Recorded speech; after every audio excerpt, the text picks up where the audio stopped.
I1 and I2 districts. And I believe you do have a list of those, the list of the table of uses that have been stricken, or where they have struck through the prohibited uses in that table. What they're proposing is prohibited uses. With regard to the existing and surrounding land uses, it's primarily agriculture and residential and general business zonings, and uses are for such, including some light industry as well. This is tucked between and adjacent to the ETJ of Clayton and Wilson's Mills along Gordon Road.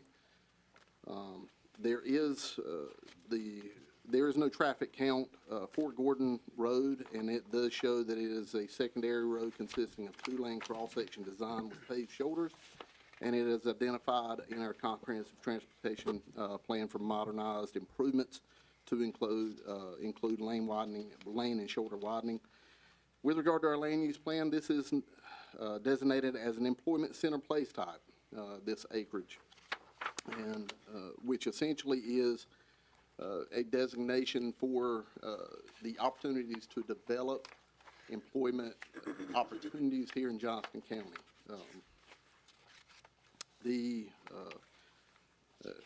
The applicant has submitted for your consideration a site plan, as you will see in your packet, and this is a color site plan, and it does show 3 pods, A, B, and C.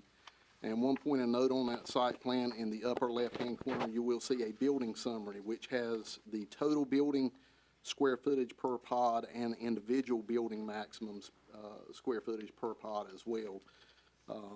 And as I said, this is multiple tracks, and glad to entertain any questions you might have at this time. Any questions for Planning Director? I have one, Braston. Are these the illustrated improvements, are that a for example, or is that what's planned to be done? The illustrated improvements in the presentation, Right. I'll allow their representative to address that. That's fine. Thank you. Any other questions for Mr. Newton? Okay. This time we'll hear from the applicant regarding the request and the proposed conditions. And for our deputy clerk, we'd mind to put the conditions on the already ahead of it. Thank you. All right. Welcome. Good evening, Mr. Chair and Vice Chair, members of the Commission. I'm Jamie Schwadler with Parker Poe at 301 Fayetteville Street, here on behalf of the applicant, Beacon Partners. I'm joined by Josh McCurdle, as well as Walker Gorham, who are with Beacon Partners, and our design team, who are available to answer any questions. Our team is proud to present this master plan life science and industrial park on 300 acres along Highway 70 and Gordon Road, proposed to be zoned Industrial 1 and 2. This project will deliver the regional employment center that your plans call for in this area, and will make significant private investment in public infrastructure. But at the same time, it will offer a significant amount of open space not otherwise called for under your plans. These developers are no stranger to this area. They've developed in the area for years, most recently delivering a mixed-use project in Knightdale, which won a Community Appearance Award and is shown on the left side of your screen up there, and in Apex on the right side of the screen, where they've attracted sophisticated tenants to grow the town's tax base, just as they plan to in this county.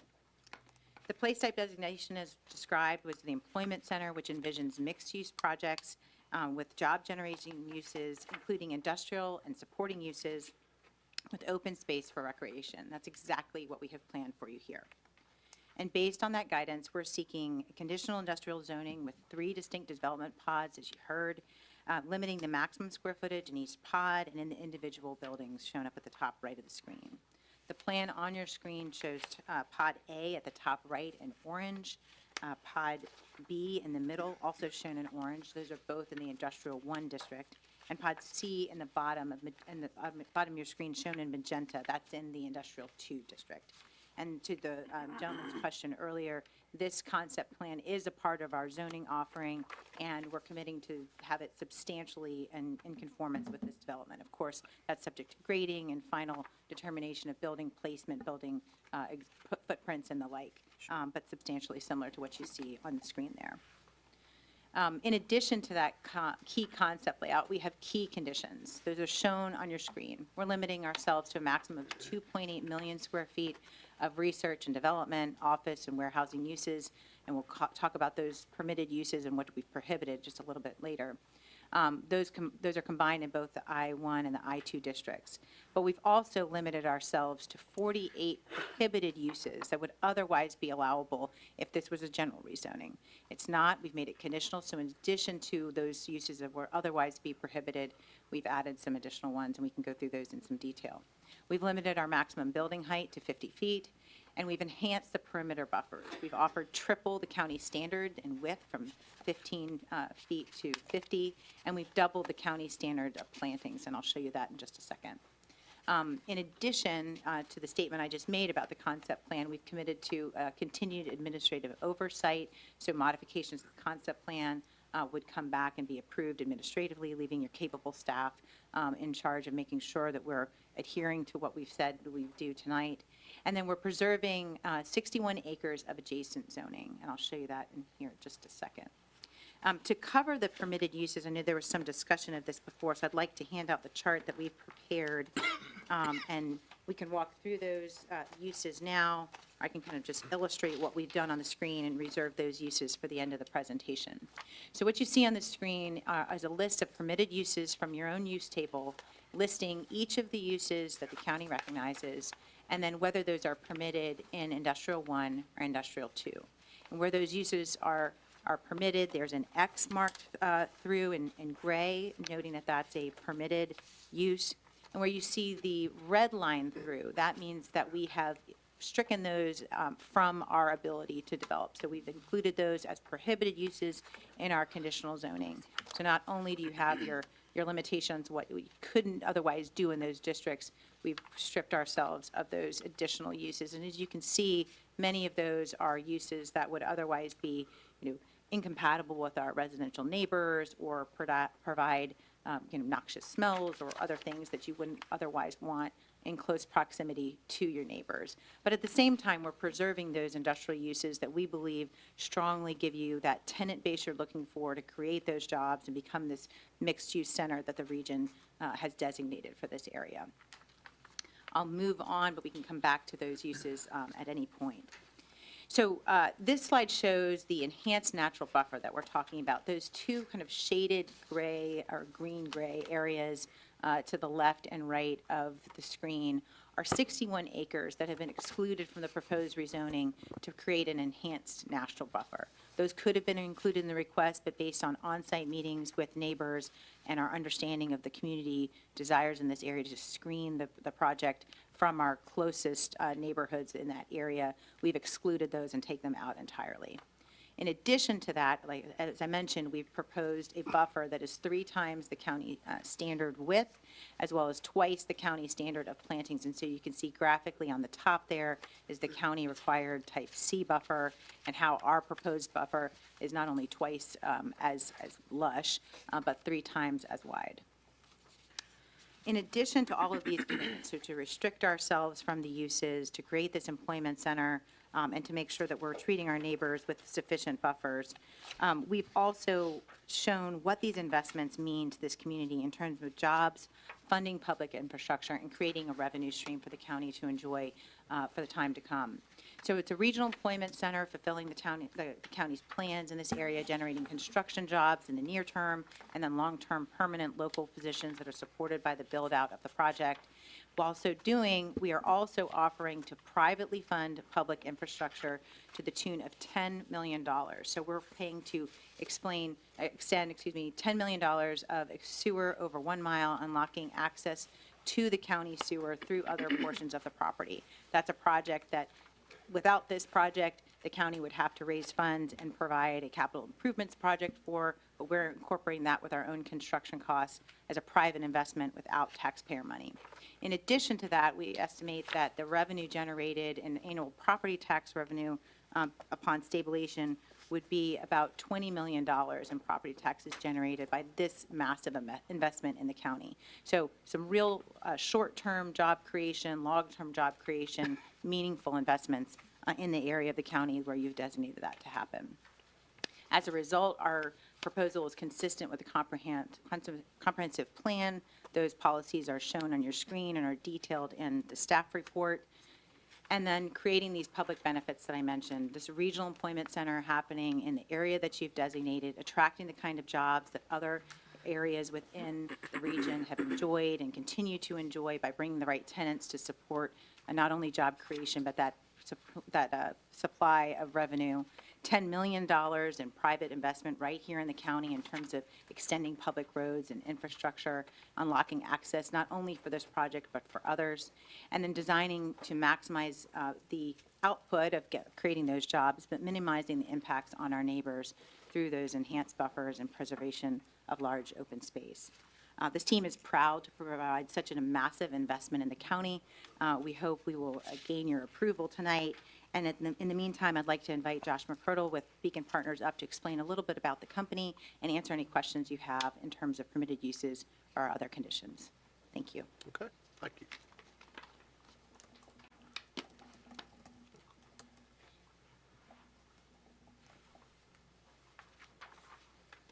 Good evening, Commissioners. Good evening.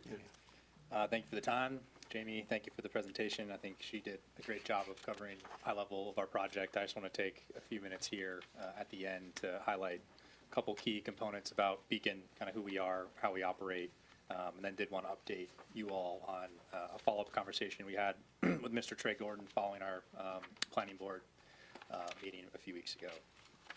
So for Beacon, I think the two main points I wanted to really emphasize about us is we are a hyper-local firm, and we take a very long-term investment viewpoint. I think they do play hand-in-hand together. So being hyper-local, we have 40-plus year history in the Carolinas. This is where we were founded in Charlotte. Over those 40 years, 99.9% of what we have invested in has been in the Carolinas, most of that being in Charlotte and Raleigh.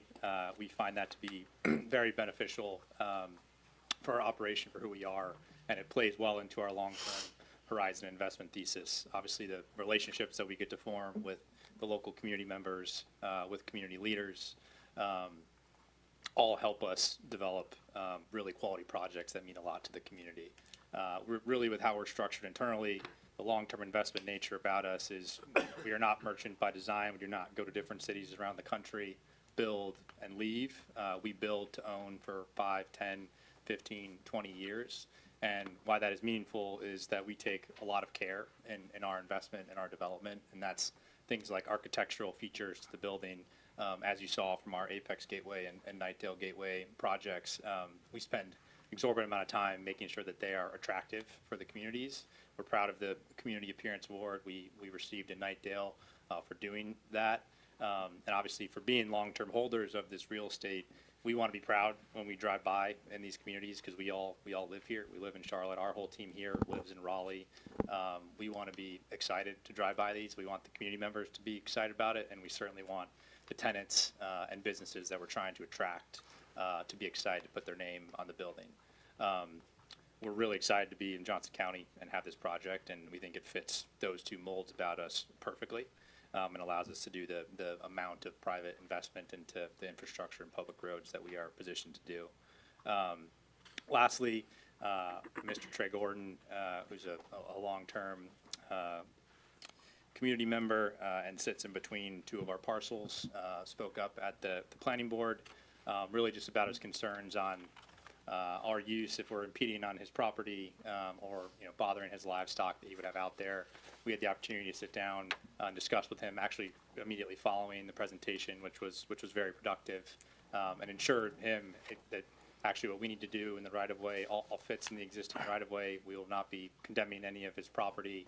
We told him we'd be happy for him to keep the livestock on the property. That will not bother any of the companies that are going to be there for us. And by the end of the conversation, he seemed to be very open for our development as long as we would continue to be good neighbors, which we promised him we would do, and continue to update him as we progress through the project. So that being said, I'll leave it open to questions, and we look forward to hopefully moving forward with this project. All right, thank you. Any questions for Mr. McCurdle?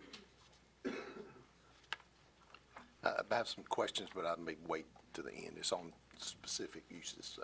Okay, all right. I have one question about the buffer. The existing buffer, in most of these cases, is it woodland now?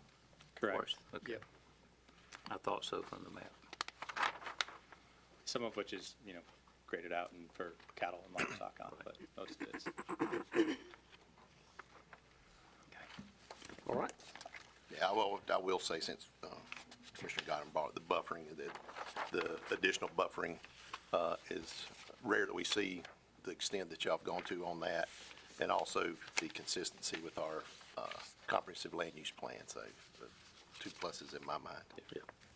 Appreciate that. We were helpful to get the feedback that we did at the community hearing that we had with all the local folks that came out and spoke to us. So that was very helpful to hear from them on that. Okay. Anyone else with your team representing the applicant that you wanted to speak? Okay. No, that is it. All right. This time we'll hear from any of the public that would like to comment on this, or have any questions or comments about it. Anyone? Okay. All right.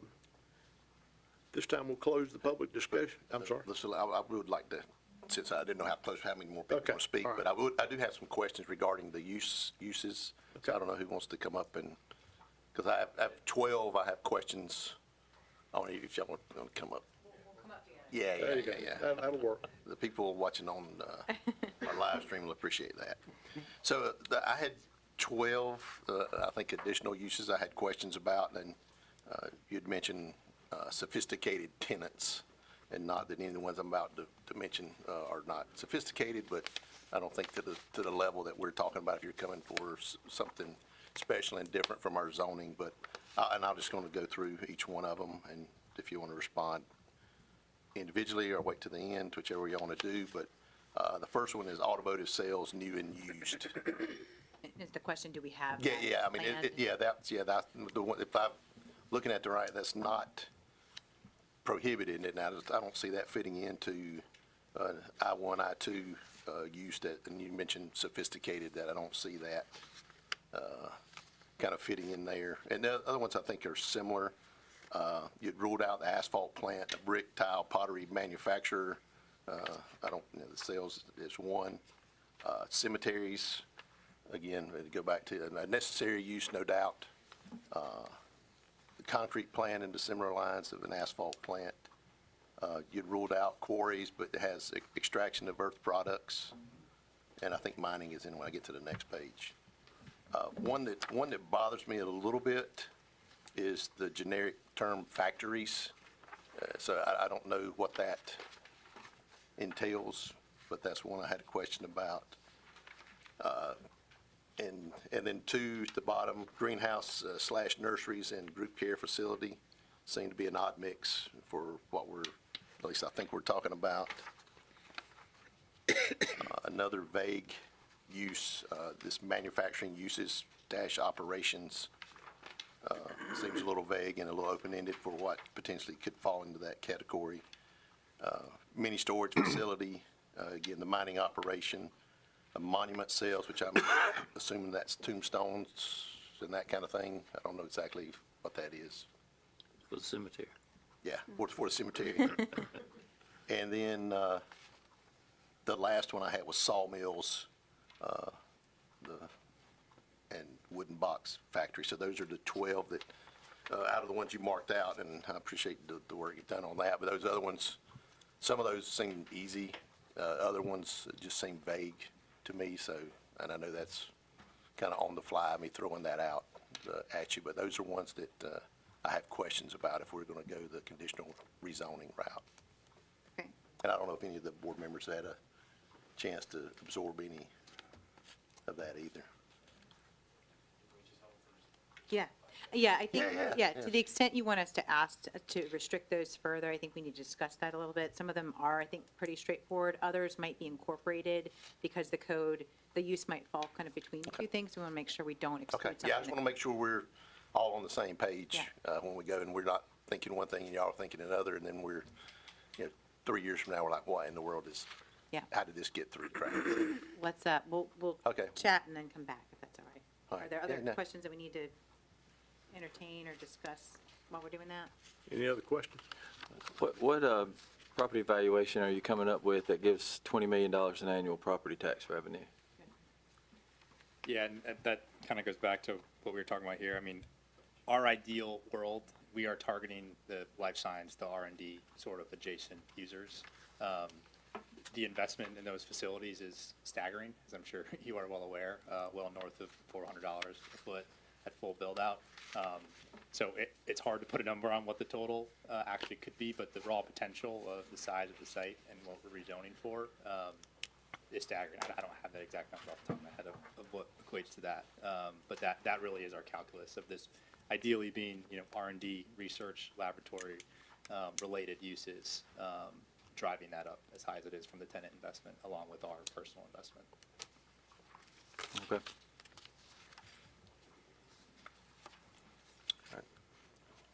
Any other questions? Do we have any on-hold music while in the huddle? They're having a meeting within the meeting. That's about, I'm getting Hey, about, well, you can sing. We got one singer up here. yeah. My throat's a little stuffy today. If my math is right, it would have to be about $4 billion to generate 20 million a year. Is that about right? I mean, roughly? I think part of it, what he was referring to, is that if another Nova Nordis came along. Okay, Yeah. gotcha.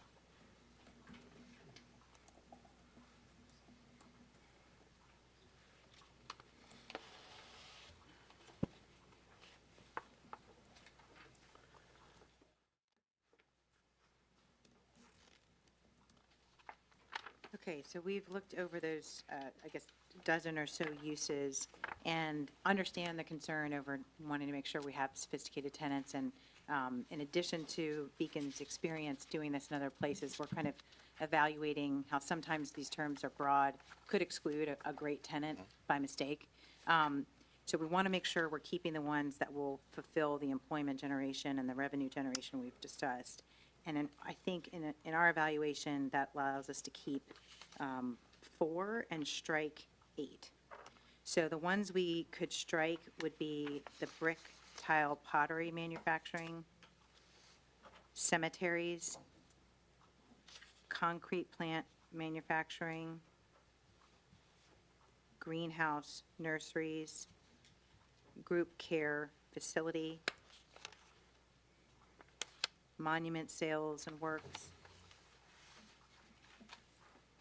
mining operation as a principal use, and sawmills, planing mills, and wooden box factories. The remainder we'd like to keep because we do think that there is sometimes a distinction between the permitted use and the accessory use, how much of the use on the site would qualify it as an accessory use where we're thinking it's just accessory, but it could be supporting something else, and just want to make sure that we are not excluding a cutting-edge tenant that could bring a tremendous amount of jobs to the county. Based on Beacon's history, there isn't any plan to do any kind of, noxious or, large noise and light and glare and the typical types of things that kind of make industrial uses more harmful to neighbors. But we think keeping those other 4 allows us to strike that balance of attracting the sophisticated tenants and procuring the jobs that we know that the county is encouraging us to do here.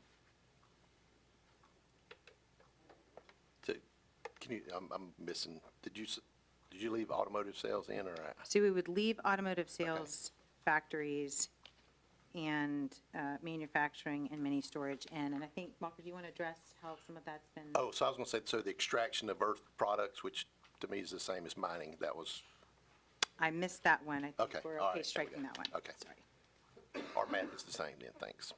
Yeah, if you don't mind talking about those 4. Yeah, Right. I think it'd be helpful just to address how those have been successful in Okay, other that'd be great. areas. Yeah, good evening, Commissioners. Walker Bloom, I'm the managing partner and Triangle Market Leading with Beacon Partners. I think principally the goal here on any time we're looking at a multi-phase speculative business campus like this is just preserving as much flexibility. And so I think obviously not having a ton of time to dig into those 12 specific requests, just trying to preserve flexibility candidly so that we're not going to restrict ourselves in hindsight if there is oftentimes it's a gray area between an accessory use and a primary use, as Jamie mentioned. And so I think just trying to strike that balance such that we're not potentially hamstringing ourselves with any prospective tenant activity or customer base. And so I don't candidly, Commissioner, have specific examples for those 4 uses other than just the broader mandates would give us pause in the event that, again, there's a potential customer that has that as an accessory use that we would not be in a position to bring to the project, so. Okay, no, I think that's, just a clarification on that was all I was looking for, and Yes, sir. I doubt if you came up with specifics, I was gonna be surprised, so thank you. I don't have any other Okay. questions. All right. Madam Clerk, Deputy Clerk, if you don't mind to put the conditions back up for everyone to see. And is the applicant acceptable with these conditions plus the modifications that have been made now?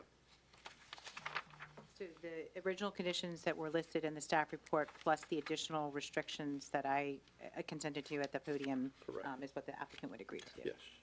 Okay. All right. Any other questions for the applicant? All right, hearing none, then we will close the public discussion, and I'll ask Braston Newton, our planning director, to come back up and summarize and present the planning board's recommendation.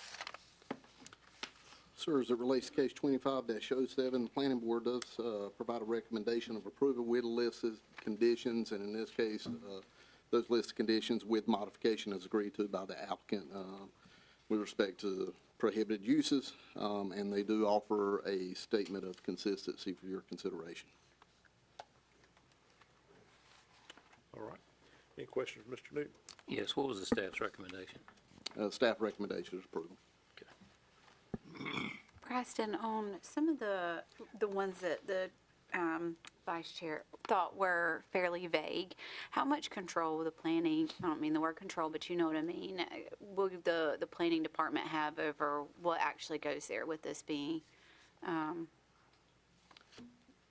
know what I'm trying to say, this type Yeah, of. so with every permit that's drawn or in the county, so if it's a new build or if it's occupant, a new tenant or a new occupation of an existing building, we review that. So we're looking for details to ensure that it fits within one of those generalized, it's called a general use, right? So one of those generalized uses in accordance with accepted land use definitions, and as well as our definitions that's included in our unified development ordinance. So just because it says warehouse, if it was going to be some type of chemical manufacturing warehouse, there'd be kind of like a pause if it didn't fit into. We'd have a pause. That the biggest issue there, as long as it's, as long as it fits into, it's truly warehousing. You're not mixing those chemicals. You're not combining those in any manner or processing those. And there's safeguards in place. Obviously, it goes to the physical design of the facility, how they're managed, maintained, and the safeguards you put in place for spills or what have you.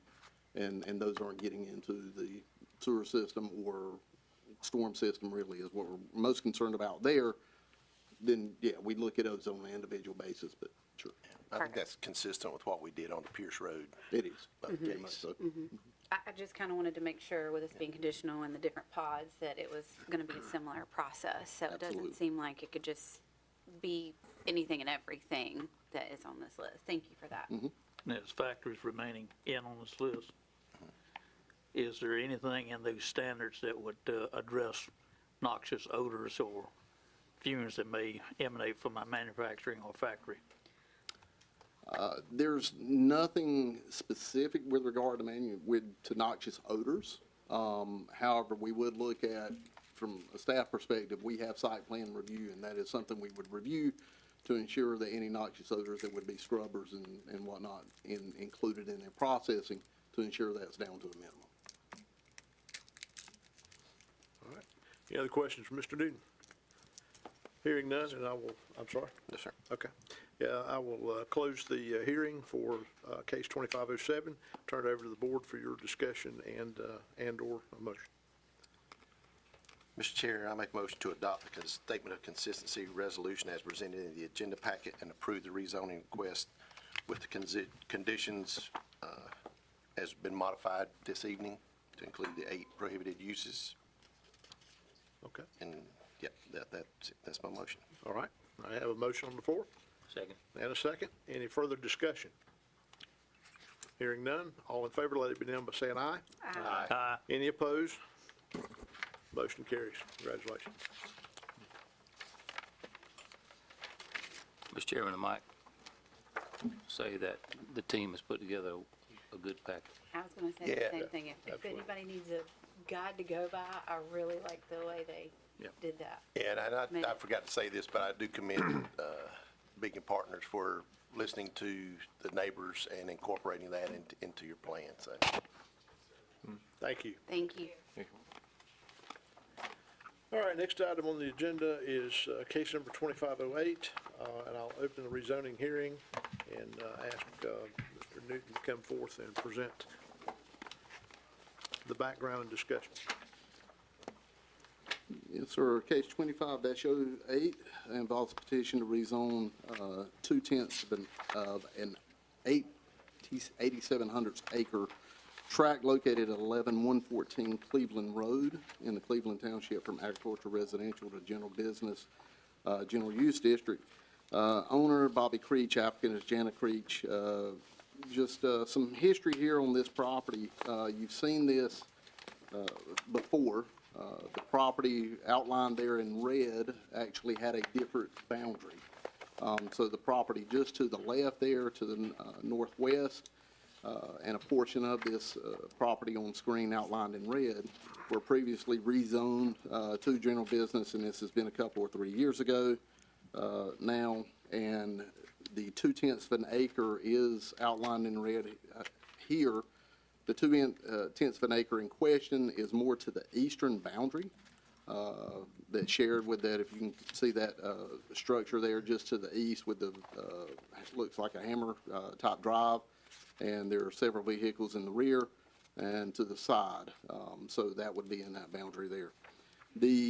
As I understand it, the applicant has intentions to develop a small retail business, and their initial intention was to develop that business in the existing home on the property just to the west, which is appropriately zoned. However, that was going to be cost prohibitive for the type of occupancy they anticipate, and therefore would be more cost effective to build a new structure, and in doing so needed this additional parcel. The balance of this additional parcel to be rezoned as well in order to make that happen and be in full compliance with Johnston County ordinance. With regard to our land use plan, this property is in a medium-density residential land use place type. However, there are multiple properties in this area. As you can see there, just to the north, or to the west, is Dance Art Drive. That is commercial, and there are some additional commercial properties in the area as well, which is kind of established even across the road, which has kind of established really just established a precursor to what this corridor seems to be or is turning into. At this time, I'm glad to answer any questions you may have. And once again, this is a general use district rezoning, different from the conditional, so there's no condition. Anything that is currently allowed in the permitted use table would be allowed to be developed on the property. All right. Any questions for Mr. Newton? All right, this time we'll hear from the applicant. Hey, Good evening. My name is Jana Brown. I'm the applicant. My dad is the property owner. I live at 602 Balmoral Street, Clayton, 27520. And yes, that original little house was it just proved to not be structurally sound for what I really wanted to do, which is open an ice cream shop and have some crafty things in there for sale also. So we decided, and my dad's house is the one with all the cars because he owns the car lot across the road. But we redrew the property line so that we could create a new space in between his house and that old house. so that we could build a brand-new building.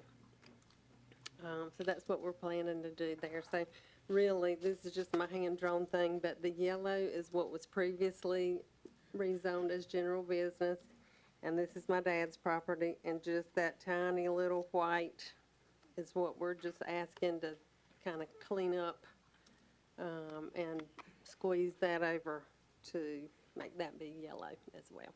Okay. That's all I'm asking. Any questions for Ms. Brown? On that, number 3, I just wanted to, I think you answered my question already, but that's where your dad lives, and he owns a car lot, and that's why there's like 20 cars in the. Yes, sir. Okay, all right. Yeah. I was just curious. Those are just cars that are not quite ready for sale or have been repossessed or whatever. Okay, thank you. All right. Anything else? Ms. Brown? All right, thank you. And is anyone here from the public who would like to have any comments about this project? All right. Seeing none, then I'll close the public discussion portion of the hearing and call for Mr. Newton to come and summarize and present the planning board's recommendations. Sir, as it relates to case 25-08, Planning Board does recommend approval of the general use district rezoning and offers a statement of consistency for your consideration. All right. Any other further clarification needed by the board? Everybody good? Okay.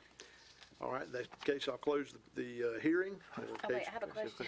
Oh, I'm sorry. No, I you're thought good. you said no. Yes, no, I was, waiting for you to Yeah, finish. throw I something at apologize. me. So Braxton, with this being general business, to your point, this could essentially, if she decided to open her ice cream shop but close it 3 months later, this will now be a building that could be used for whatever fits in the table of uses for general business, including another car lot. That's correct. Yes. What would the process be if we preferred for it to be conditional zoning for the applicant? You can deny the rezoning. But would that reset their clock 12 months?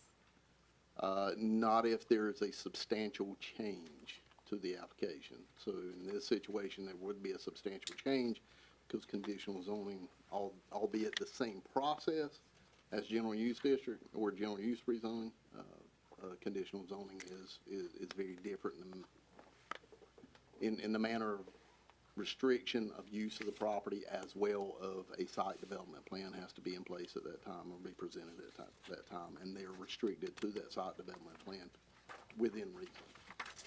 There can always be minor modification to site plans, and for whatever reason, whether it's the physical characteristics of a parcel, it's access and circulation, it's noise, it's modifying to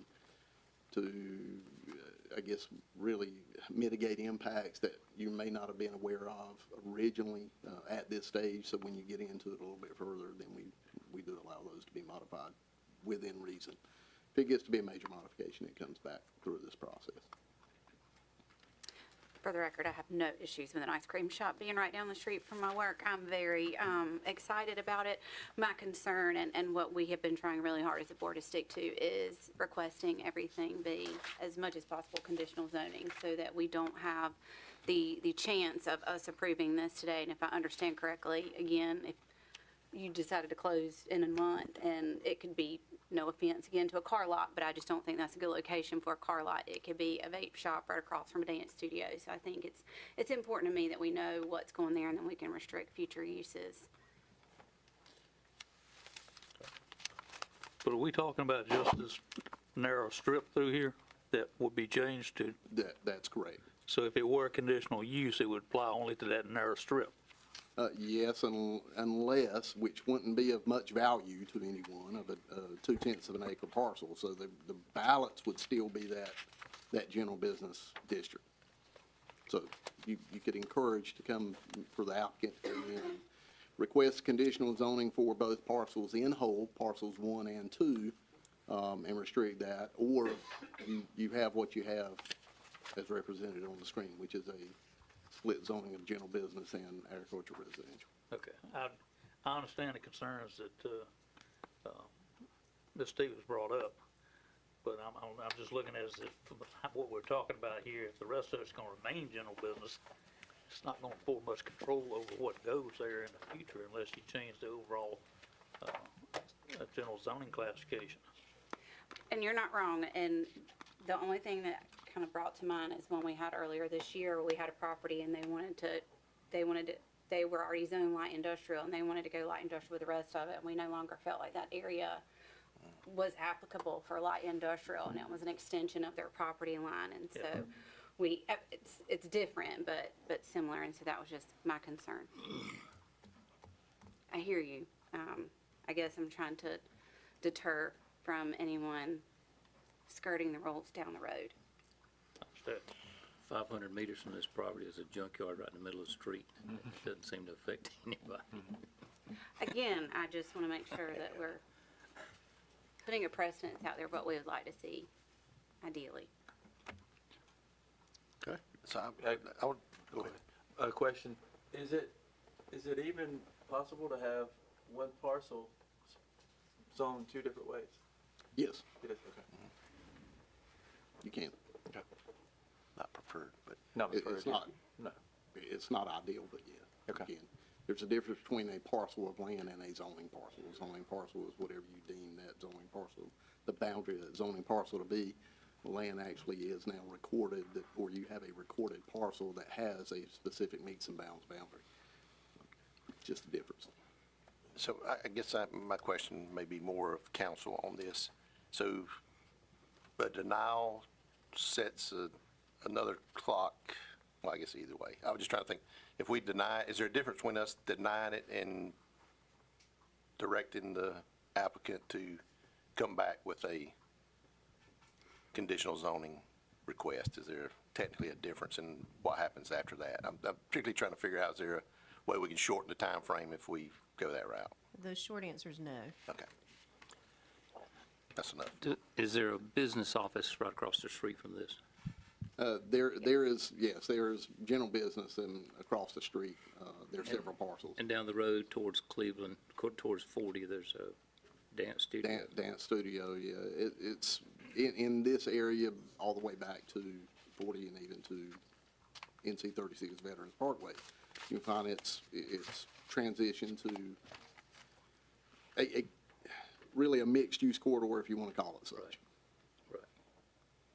Again, to clarify, I don't have a problem with there being a business here or the type of business or anything like that. I was just thinking of the situation we had earlier in the year that if it were to be brought back up, Yeah. could be another point of contention, but it's to the point Vice Chair just made. I don't know that it's worth denying it over.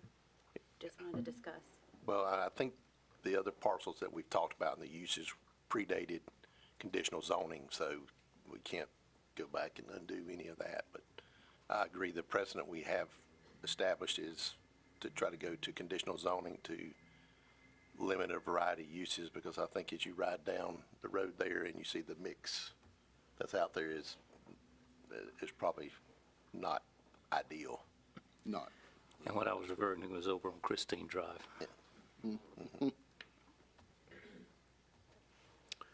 All right, any other discussion or comments? All right, hearing none, then I'll close the hearing portion of this for case 2508. And Planning Board recommends approval, and I'll turn it over to the board for your deliberation and/or motion.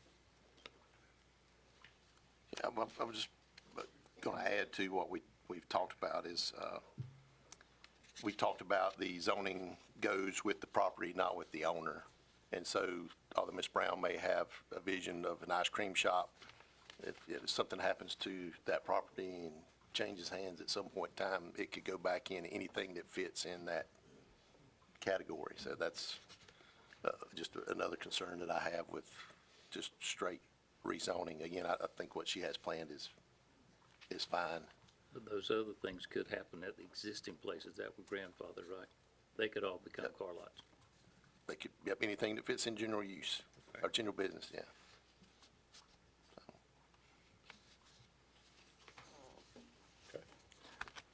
I agree with what you're saying. I think the difference in this piece of land and the one we had earlier in the year is the sheer size of it. At 0.2 acres, it's so small that nothing can really be done with it without the rest of it. And the rest of it already being zoned general business kind of pushes us that way. I don't disagree with that. This is, I think A lot it'd be different. punitive not to go forward with it. yeah, that's what I was asking about the time frame. It's, goes back to the standard process of several months that it doesn't seem, I won't say fair is the right word, but it doesn't seem fair. I would agree with Such a that. matter. Well, that was one of the reasons I asked to begin with too. I don't know, it's not a hill I'm willing to die on. I just kind of wanted to make the point and make sure that we still all agree that in a perfect world, Yeah. it would have been. point. Well, I think there'll be conditional, others who come before us, so still knowing that we prefer that conditional zoning is a statement in itself, so. You ready for something, Mr. Chairman? I am ready for something. Yes, sir. Mr. Chairman, I move to adopt the statement of consistency resolution as presented in the agenda packet for case 2508 and approve the rezoning request. Second. We have a motion and a second. Any further discussion? Hearing none, all in favor, let it be known by saying aye. Aye. Any opposed? Motion carries, ma'am. Thank you, Ms. Brown. Sorry for the extra pain we caused you Yeah. in our discussion. No more storage of the car lots on that road. Sometimes the journey's not nice, but the destination is good when we get there. Well, if anything, I'm just glad we're having transparent conversations for Absolutely. anyone and everyone Absolutely. when they come through this process, so they understand the why behind the what. Yep. Yes, absolutely. All right, next item on the agenda is case number 2509, open conditional zoning district hearing. And I ask our planning director to come forth and present. Yes, sir. Case 25-09 is a rezoning petition involving 2.6 acres located at 7346 Brogdon Road in Boone Hill Township. The requested rezoning is agricultural residential to general business conditional zoning district. You can see the owner there in your applicant or in your board packet, and the applicant is Glandon Forest Equity.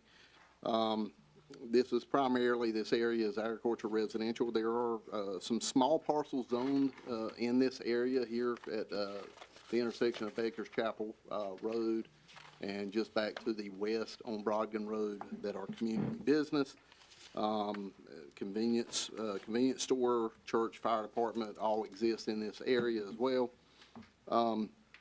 Traffic concerns along Brogdon Road, it does have a count from 2023 of 1,700 vehicles per day. And this does show as an existing minor thoroughfare on our, with adequate design capacity on our comprehensive transportation plan. However, this corridor also shows that it will be, in the future, will be needing improvements, meaning lane widening and shoulder widening as well for safety as traffic counts rise. With regard to our land use plan, this location is within a designated rural crossroads place type, and the uses intended for this place type may include convenience retail, food outlets, restaurants, fuel stations, and agricultural support uses. You will see in your packet there is a site plan that has been provided by the applicant as well. And it is actually 2 pages. And this first page, you will see this is not the full zoning boundary parcel, but this does give you a good representation of what the intended development of the site is with landscape buffers. There's also an additional page to that as well that shows the full boundary parcel. If you could go to that real quick. Yes. You will see the oddly shaped parcel, and it has this kind of this narrow leg or to the rear. That area at the rear where it kind of flares is essentially for their septic system. There is no available sewer in the area, so if it is developed as such, it will be on an individual septic system. You also notice in the corner on the larger portion of the parcel that is a proposed stormwater BMP.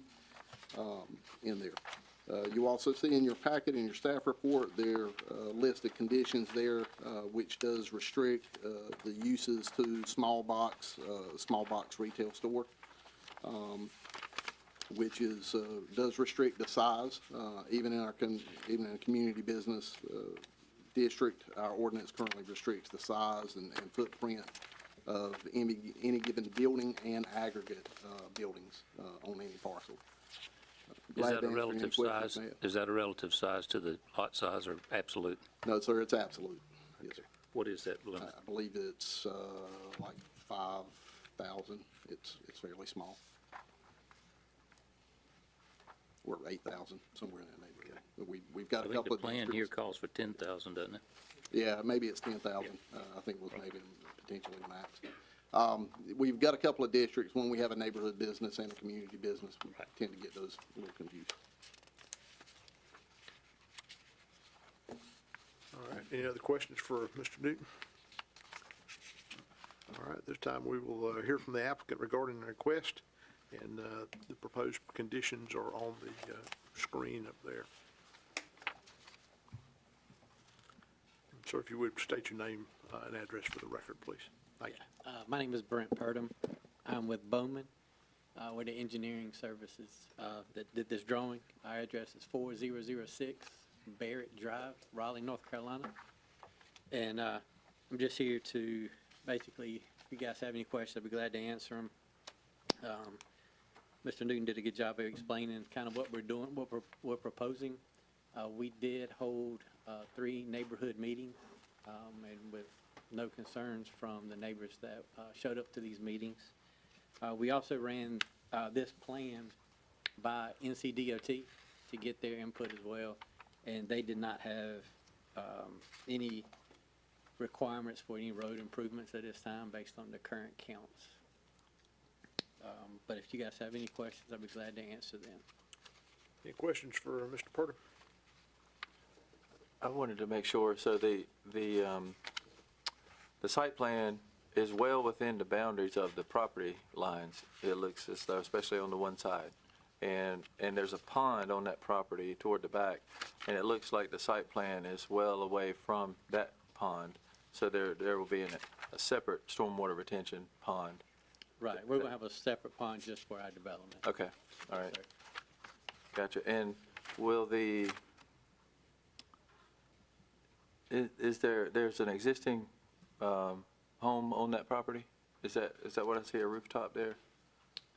I believe it's one there. It's carved out, I think, on this Yeah, it's portion next that's being door to it. rezoned. We're not, Okay. we're leaving that house and we're cutting out the parcel that we need Yeah. from that.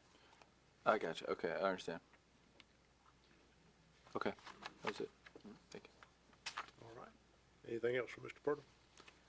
All right, thank you, Thank sir. All right, this time, if there's anyone here from the public that would like to make comments on this proposal? All right. Seeing none, then I will close the public discussion portion of the hearing. And Mr. Newton, if you'll come back and summarize, present the planning board's recommendation, and then we will proceed. Yes, sir. As it relates to case 25-09, Planning Board does recommend approval and offers a statement of consistency for your consideration, along with the list of conditions in the staff report. Is the applicant in agreement with the list of conditions that are presented? You are, okay. All right, then we'll close the public close the hearing. There was one email relative to this Okay. hearing, I think. Is there a 2509 email? I don't know if it's in Keith our packet. Oberman. It came Okay, to- all right. Yes, okay, just want to make sure we do include that Right. in the public discussion. Kevin Oberman Right. had an email concerning case 2509, and we'll enter that into the record also. All right, any others? All right. I'll turn it over to the board for deliberation and for case 2509, and any further discussion. You know, I'm familiar with this area out there, and I was thinking about traffic count, the movement of traffic in that community. I guess it's conceivable that the creation of such a retail store could in fact lower the overall traffic going up and down Brogden Road, because they don't have to go to Smithfield or Goldsboro or Princeton to get anything. Towards that end, I could see where it'd be a good thing for the immediate community. Okay. Yeah, and I was gonna say too, this is home for me. This is about 1.5 miles where I grew up, and when I was a kid, just almost neighboring to this property, where it's always been a place where there was a country store. Yeah. It just within a quarter mile, I can remember 3 different country stores that kind of came and went over the years. So this has always been kind of a hub for commerce, if you will, for Brogdon. And then have spoken with a lot of people from that area, and you know how it seems today that everyone is against everything, and so my first impression was going to be that everyone would be against this, and it was the opposite. So everyone was kind of excited about it. Yeah, to be honest. You want to make a motion? Any other discussion? If not, I'll entertain a motion. All right, let's see. Let me get to this part here. Yeah. Mr. Chairman, I'll make a motion to adopt a statement of consistency resolution as presented in the agenda packet and approve the rezoning request with the conditions as discussed. All right. Second it. We have a motion and a second. Any further discussion? Hearing none, all in favor, let it be known by saying aye. Aye. Any opposed? Motion carries. Thank you. Thank you. All right. Next on the agenda is case number 25-11, and I'll open the conditional zoning district hearing. And call on Mr. Newton to present this request.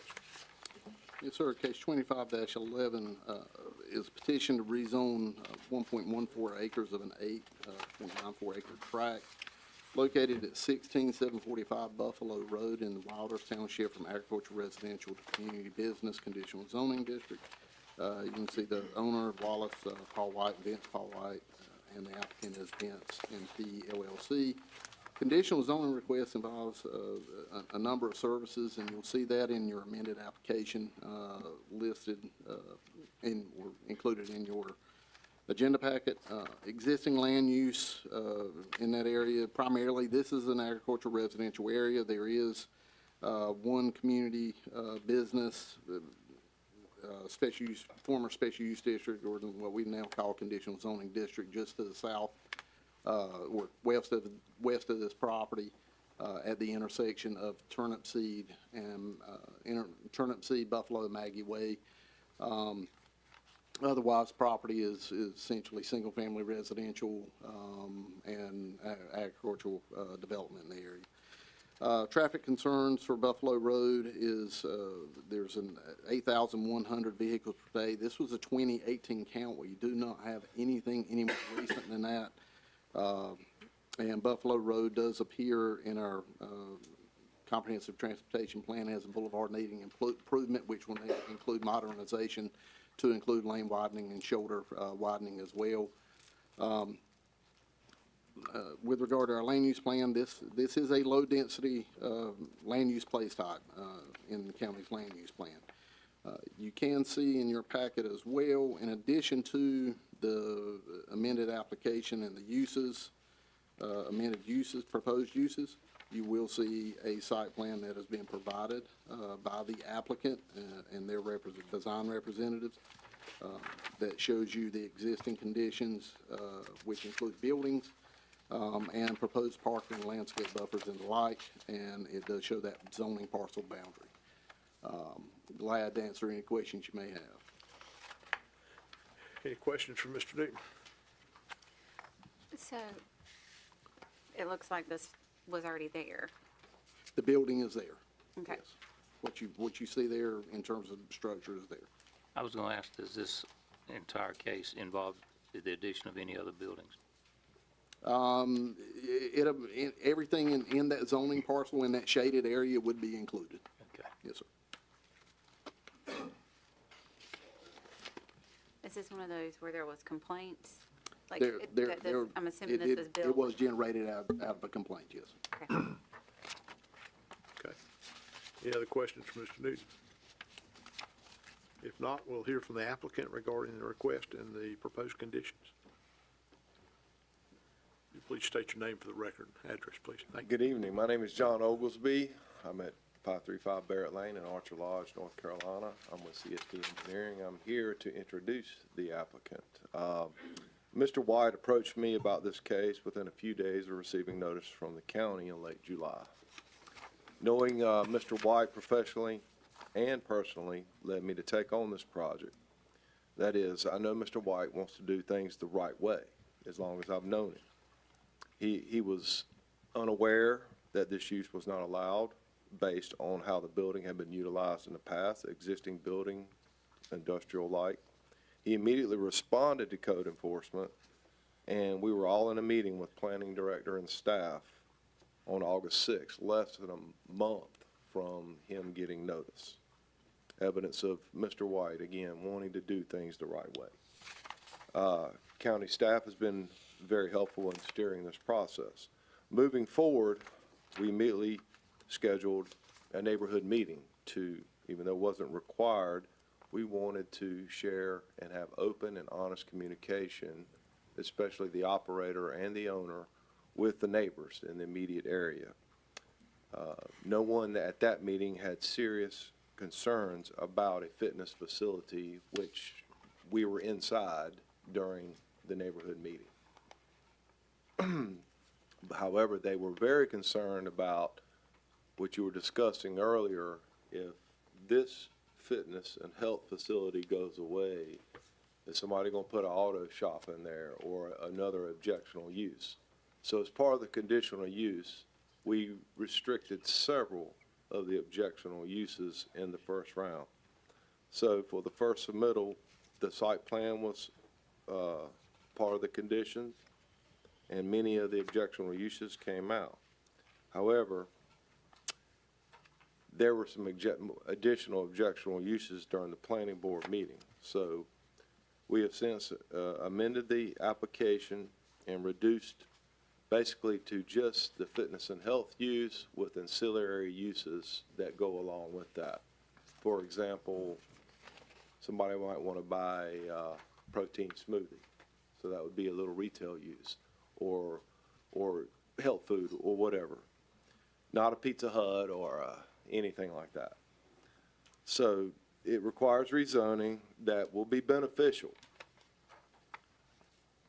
to health and fitness, very beneficial, yet practically unnoticeable. This use is fitness and health by schedule only. This is not an open gym. This is not Planet Fitness. This is not the YMCA. This is a very intimate, trainer-led fitness facility. We're proposing planted buffers in compliance with the county ordinances, and many uses have been excluded from what would normally be allowed in a neighborhood center. The neighbors have expressed willingness to work with Ms. Michelle Benedict, who is the operator of the facility, and she has only wanted to be a good neighbor, communicate fully and honestly with her neighbors, people in the community, and with planning staff and the planning board, which we've already came before, and now to this elected body. And with that, I would like to share some additional photos of actually what takes place in this facility and introduce to you Mr. Paul White.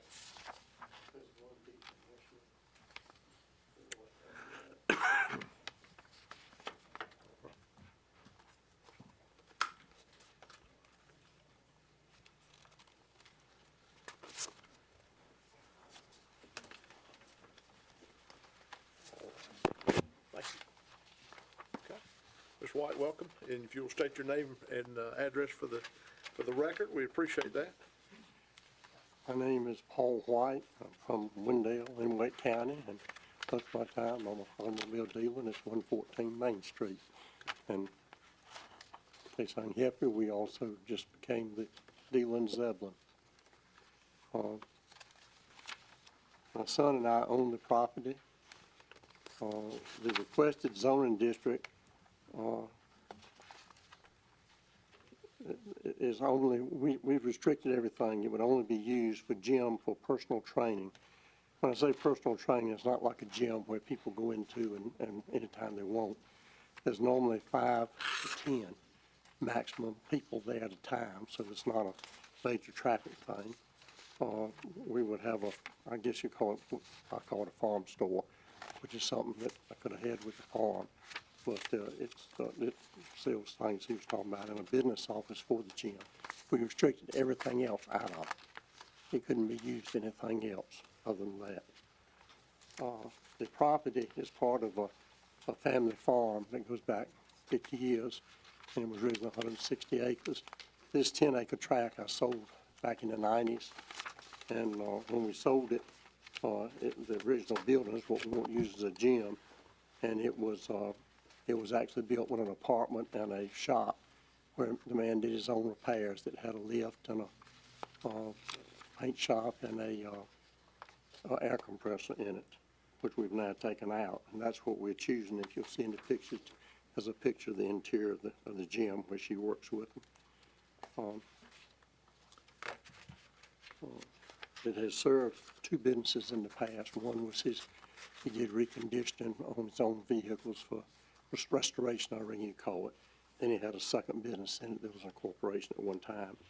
That's where I thought, when we did it, that it could be used like this. I didn't realize I got caught, because I thought one thing and it was something else.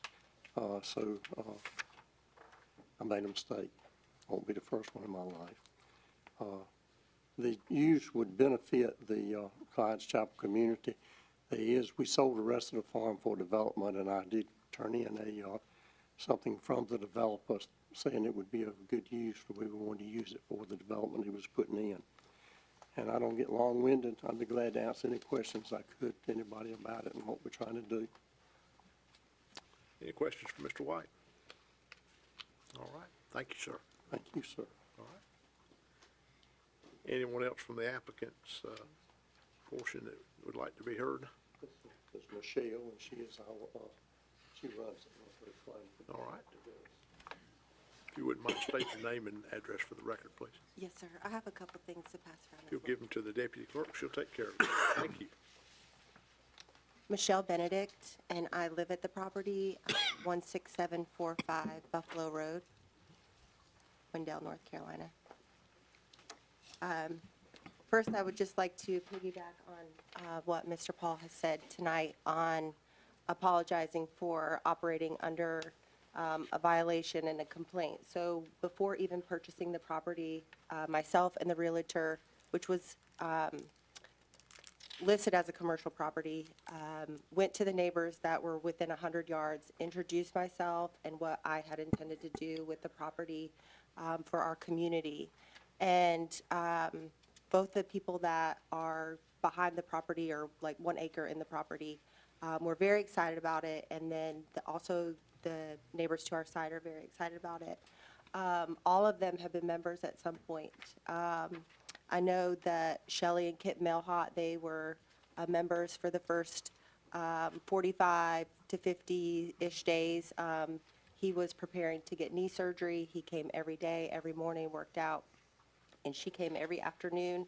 And this has been pretty stressful on them and on us, and so we've really tried to communicate openly and honestly together as they use our easement and their septic is on our property.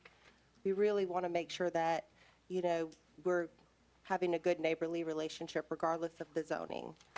So in that packet that I passed around, that first page is the average attendance. You can see that our 6 a.m. class is the only class that has more than 6 people. That's the last 90 days, so it pulls all transparency, no black and white. Then that second packet that's in the paper clip, on page 13, it's labeled with the pink label. The Cobras Are Us. It was a domestic business corporation that they had operated for 20 years. And so when we bought this property, we had full understanding that we would have to do some things to the building. It wasn't a CrossFit gym, but this is what we're going to do. And so when the realtor and myself called Johnston County, we were given permission to run small group classes, that wouldn't be an issue.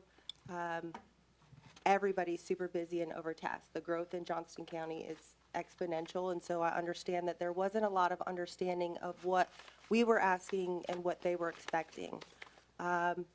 It became a complaint, and a violation was originally given to us for a farm store that we've put in there, and we've partnered with local farmers in the area. I'm not the grower or producer of these things, foods, beverages. So we have elderberry meats, things like that. I've owned and operated a CrossFit gym for 20 years. And at the previous gym I had at Fort Bragg, we partnered with local farmers and did a CSA. It was before you could do all this Grubhub and those types of things. You could actually order from the farmer, get your amount of meat, whether it was 5 pounds, 10 pounds, 15 pounds. We did a CSA, and they were able to shop directly from the farmer and pick up at the gym. This helped the soldiers exponentially because they could only shop at the commissary. So my vision was to bring that back. And that was how the violation originally came about. Once we went through all the paperwork and everything, the farm store was fully legal to be operational there on the agricultural property, but CrossFit was not allowed. And so my goal here tonight is to share with you that CrossFit is like scary and unknown, but really like we are bringing a hub to Johnston County, which is growing exponentially for not only physical, but mental and emotional well-being. This is not just like a drop in and put your earphones in and you are not communicating like we do in our day-to-day society. They are very small group classes where coaches check in with you, we do warm-up, we do exercise, and then we do cool down. But this allows people in the community to have alternate times of working out. Our class times are when there is low traffic. We have less than 40 people a day, as I presented there. So the increase in traffic flow on that road is nothing. You can't see anything from the road. And with the buildings already being there, there won't be any major improvements other than what we are required to do to make it beautiful for the community with the buffers and all of that. I've also included in that a letter from the home builder that is right behind the property. They're exactly right up to the property line, who spoke very highly of us bringing this to the community and how it brought the property value up 8 to 10%. You will also see there the consent form from ARC of North Carolina. They've given me rights to share that with you today. We've partnered with North Carolina to allow special needs kids to work out at our facility by appointment. They are all instructor-led. And then the state reimburses their parents for that fund so that they're able to provide these exercise curriculum programs to their children as well, or young adults that are still living at home, and we facilitate those as well. I really thank you for allowing me to speak tonight, and I hope that if you have any questions, that I can answer them clearly for you. Thank you. Any questions for Ms. Benedict? No, it was great to get that clarification that the buildings are already there. I think that was some of my concern initially when we got this case was how did all these buildings get built and no one knows that it's not commercial and the concern of what it could be because there's so many buildings. So thank y'all for that clarification. Yes. Thank you. Yes, sir. All right. Is there anyone from the public who would like to speak on this case? We did have one additional email that was speaking strongly in favor of it from Amanda Daughtry. I'll enter that in the record. Sir, if you please state your name and address for the record, please. Herbert Case, 16750 Buffalo Road. My property and my daughter's property is directly across the road from this property here. First learned about this from Facebook posts which stated it's the newest CrossFit in Wake County. Then I saw a number of signs going up, which are still up in the right-of-way, which is also a violation of the county's sign ordinance. The existing buildings was a man's private shop. He restored cars. He had a fellow helping him sometimes paint them, but it was not a commercial or business as such. This is a business. This is a business that is now being tried to locate in a residential agricultural zoned area. Traffic, Mr. Braxton spoke to, they need to update it because, believe me, since 2018, multiplied times 10. It's difficult for me now to get out of my driveway many times during the day. This just increases it. Multiple wrecks at the corner intersection, which we've been in touch with DOT for stoplights and highway patrol for more law enforcement. So that just adds to what's coming in and out of the community. So I don't forget what else I was gonna say. The zoning, as mentioned earlier on another account, that, once this owner possibly sells, the zoning could be opened up to multiple of things. This is 1.14, I think, acres of an entire plot. If it's improved, who's to monitor that it doesn't expand beyond that? You know, who's gonna be out there watching? This was done, you know, in violation to begin with. A lot of posts on Facebook about the store saying it's local farmers, but nothing in there was from a local farm. If you saw some of their posts, things came from South Carolina, Youngsville, and other areas. So this was not a true farmer store that the code allows under agricultural, you know, farm business. In a recent couple of years, there's been 2 other zoning requests for property adjacent or across the road from it, which were denied. They wanted to do a mini storage facility, big commercial, and it was denied.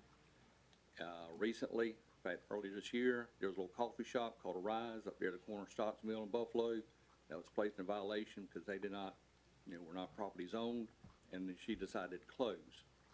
Like I said, this is agricultural residential. In the Johnston County Comprehensive Plan, it's that way, for low development. I don't have anything against a fitness center. I could probably use it, or a store, but not in this location. This should remain low density, agricultural, residential. I have my little farm over there with my goats and my horses. You know, been there for 30 years now. I've seen this place explode. I got Flowers Plantation on one end, Wendell Falls on the other. We don't need any more commercial right in the middle of this. So my request to be, you know, if you're consistent with previous rulings, if you're serious about the comprehensive growth plan, I think this proposal should be denied. Okay. Any questions for Mr. Page? All right, thank you, sir. Anyone else would like to speak on this topic? Hi, my name is Brandy Smith. Address is 1161 Greenville Way, Wendell, North Carolina. I have been a member, first off, with this facility for over 13 years. That's how long the business has been in existence. Yes, it was previously located in Knightdale. The address changed. We moved here to Wendell. The business clearly is a business that isn't going anywhere as far as the longevity of fitness, well-being, trying to just maintain good health. I am also an instructor at the facility. I've been an instructor now for the past 8 years there. Being an instructor there, being a member there has been, it came at a crucial point for me. I am not a Johnston County resident, but I am a Johnston County employee. I've been a student advocate at Corinth Holders High School for the past 15 years since the school was built. Former women's basketball coach there as well, actually the first in the new school there at Corinth Holders. So I'm a big advocate for fitness, for health, mental health, physical health. And one thing that I can say about this facility, it is one that will not only get you in the place that you need to be physically, but it is a community for not just to come in and lift weights, but we get to know our people. We get to know the community that we are about. And she gave you the numbers that we see a day. Those 40 cars that come between the hours of 6 a.m. and the last class at 6:30 p.m. Those 40 cars are not going to change the traffic that's on Buffalo Road, unfortunately. That can go with all the developments that are taking place along that road. So those 40 vehicles that are coming in throughout that day will not make a difference there. Like I said, the people that are part of that facility, a part of that gym, a part of that community, we're family. And the one thing that we're going to do is we're going to fight for our family. And the thing is that that's why we're here tonight. And I would hope that changing an address from a Knightdale to Wendell and moving from just a few miles up the road would not take that family away, just simply because, like I said, for me, out of all the 13 years that I've been there, last year was one of the toughest years that I had to go through. I lost my mother, and I can say one thing that I had was that family at the gym, and I would hope that that would not be taken away just because of a few extra cars on our road. Randy, Yes. when did you move over there? I've been a member in No, Wendell. I mean, when did the business The facility physically? itself, it was in, what was the month? In May. Okay. May, we moved from Nightdale over to Wendell. Thank you. Thank you, Ms. Smith. All right. Anyone else who'd like to speak on this topic? Come forward, sir, and speak your name and address for the record, please. Sir, I'm Lucius Jones. I live at 410 Selma Road in Wendell. I am a recovering mayor. I was mayor for 14 years. And I've had to sit where you guys sit many, many nights over those 20 years. But I would like to speak in favor of this. I think it's, I know Paul well, and he and I have been distant cousins of sort of. He doesn't claim me. I'm from the poor side of the family. But I know that he wants to do things right, and he's always a stickler for it, probably a lot more so than I've been. But he bought this with intentions of doing what they're doing with the knowledge that it's been a garage in the past. And I would have been like him. I would have been in trouble because I'd had no idea that this type of business would be prohibited, well, considering what's been there in the past. So, but anyway, I think they're an asset to Wendell, and I'm sorry they're not in Wendell. They're in Johnston County, so y'all get the benefit of those taxes. But thank you, and I appreciate y'all's consideration for what they're trying to do here. Yes. Thank you, Mr. Jones. Thank you. Anyone else? All right, come on, sir. State your name and address for the record, please. Yes, sir. My name is Donnie Haddock, live at 4908 Sweet Chestnut Lane, Raleigh, North Carolina. I'm here to speak on behalf of the CrossFit facility on Buffalo Road. When people think of CrossFit, they think of the physical benefits that it provides. There's also a big mental benefit that it provides. I'm a dad of a young son that fell in love with sports. As he grew really fast, really tall, well beyond everyone else around him. So that made him a little bit slower, a little bit less unathletic. His mother and I were fortunate and blessed to be able to find this CrossFit facility that taught him not only how to become faster, become stronger, become more agile, but also gave him the confidence to be able to excel at the sport that he loves, because now he could understand how to move his body better. Now, the dad in me is forever indebted to these two coaches, Coach Brandy and Coach Michelle. But now the coach in me, I'm privileged to be able to coach a baseball team, a local travel ball team around here. And we teach them on the field the skills that are needed to excel at the sport. But the CrossFit facility has allowed us to be able to have an extension of what we teach them on the field, of hard work, dedication, what it takes to excel, but not so much in the sense of the results driven, but more in the effort driven. These ladies here teach them on a regular of how to push themselves to be the best them that they can be. So imagine if we had more young children that were taught how to become the best them they could be, how much brighter our future would be. So that's why I'm here tonight to speak on behalf of CrossFit at Buffalo Road, because I feel that they are a huge thing for our community to continue to grow. All right, thank you, Mr. Haddock. Thank you. All right, you know the routine. Name and address. I'm going to say I'm not the best public speaker. Oh, you'll I do do fine. apologize. Name and address for the record, please. Christine Gregory, 912 Hadle Place, Nightdale, North Carolina. I'd like to preface and say I am a state employee. I make SSI decisions for the state, for the federal government. So the amount of applications that I see a day could easily be reduced by having more fitness and in places. But I'd like to read what I have to say, if that's possible. When COVID shut down the world for not only adults but the activity world of children, I was desperate to find something for my daughter to do that kept her active and taught her values that playing sports does. We found CrossFit Nightdale about 6 years ago, and it changed our lives immensely. Having been a college basketball player, I wanted my child to follow in my footsteps, but given some life situations and the shutdown of the world, that dream slowly died. I wanted my daughter to be an athlete. CrossFit Nightdale is where she became one. Regrettably, we experienced domestic violence a few years prior to coming to CrossFit Nightdale. This experience left my daughter with unresolved emotions. CrossFit was the place that she was able to release the feelings she had, kept in the fear, the anger, and the sadness, and simply be a kid again.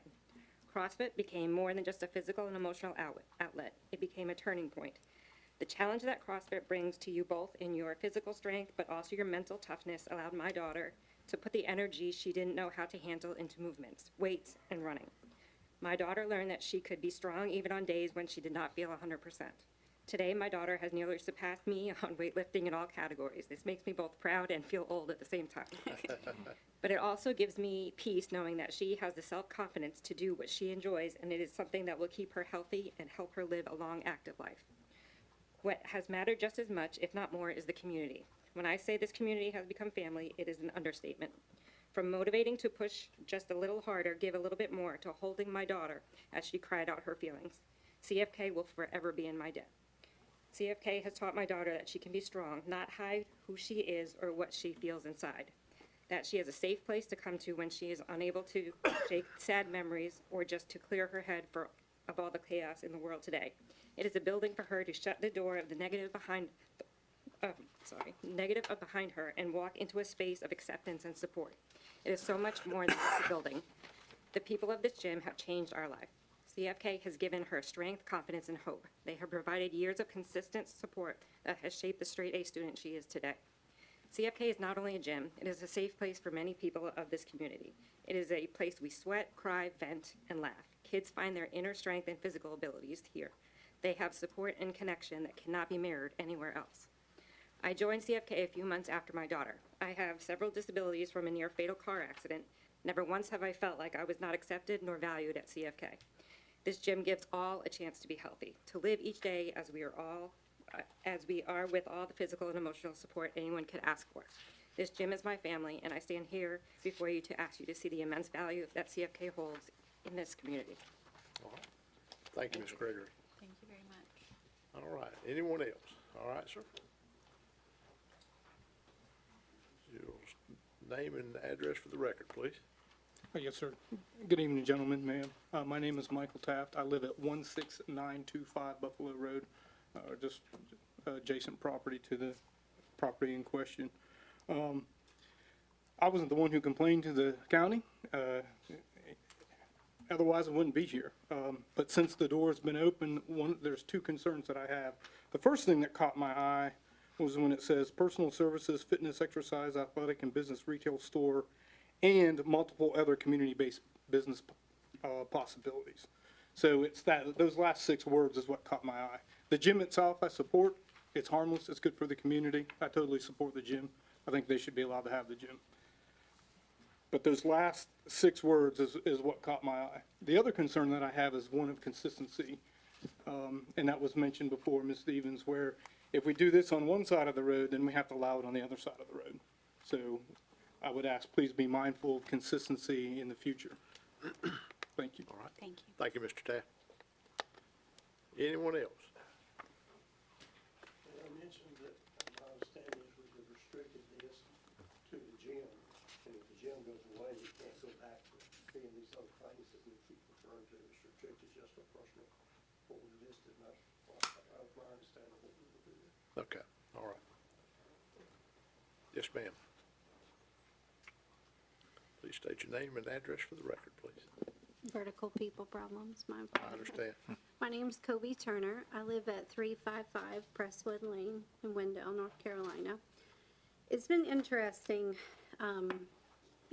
sitting here and listening to everything that you guys have to hear to, from large multi-million-dollar businesses to very small-town local things.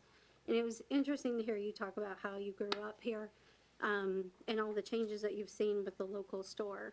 Myself, I have not grown up here. I moved to the Nightdale area in 2018. I was looking for a place to call home and a community, honestly. I met CrossFit Nightdale, I think, when I needed a community. Excuse me. You're fine.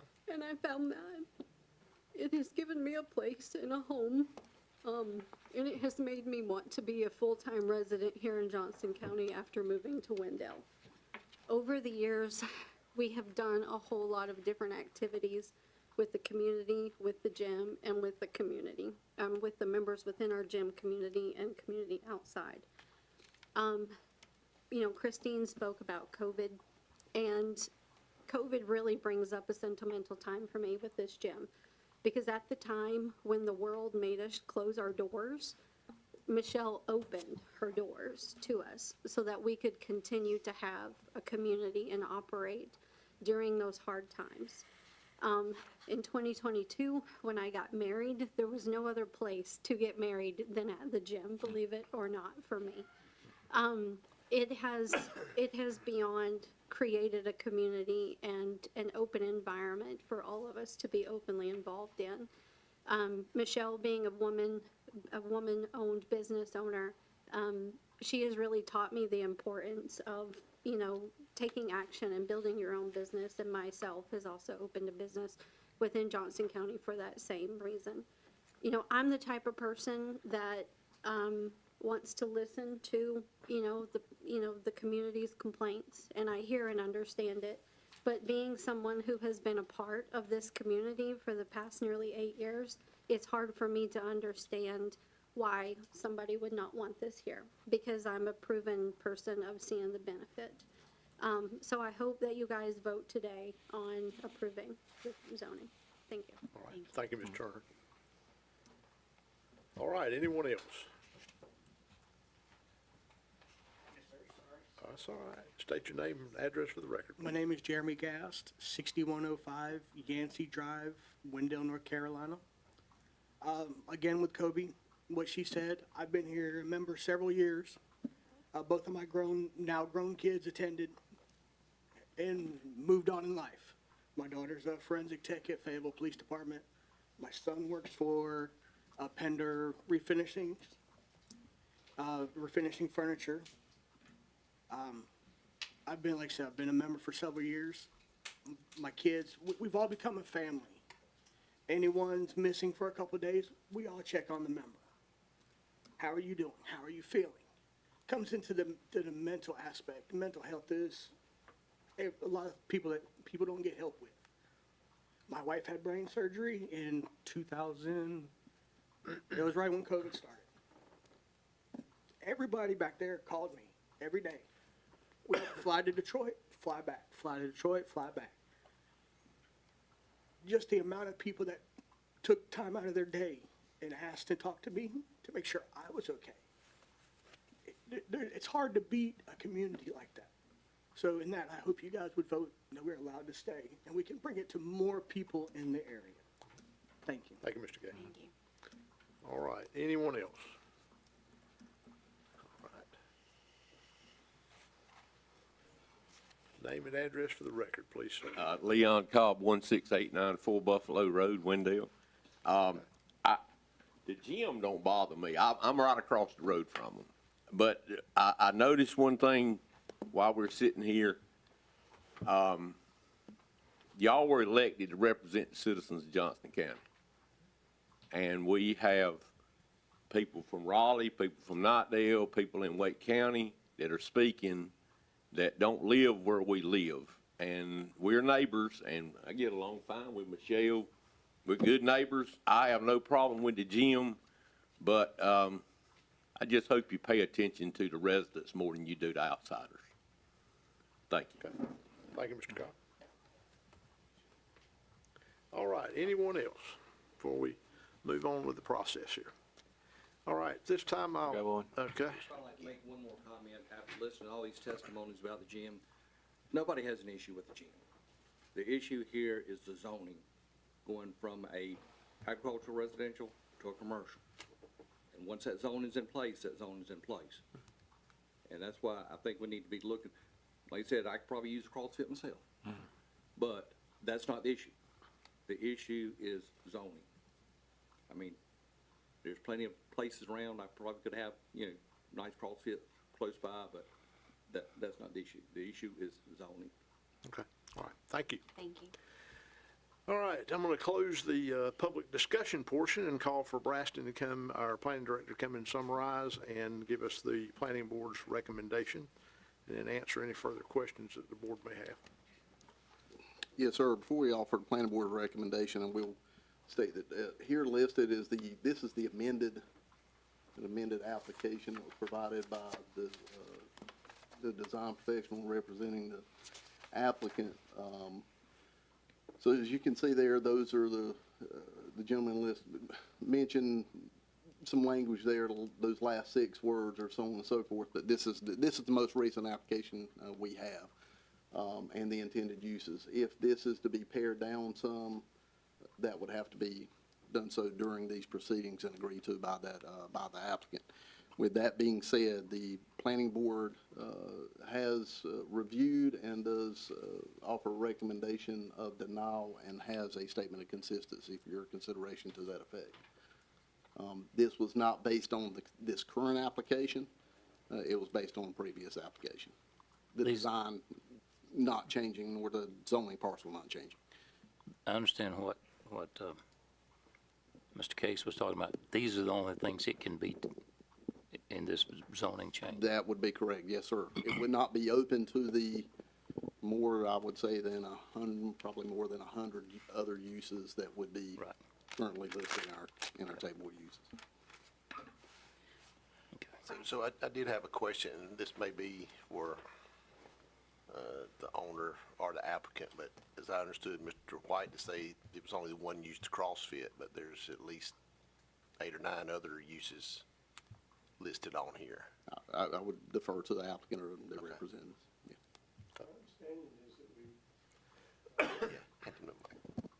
Hand Mr. White the microphone. It's all right.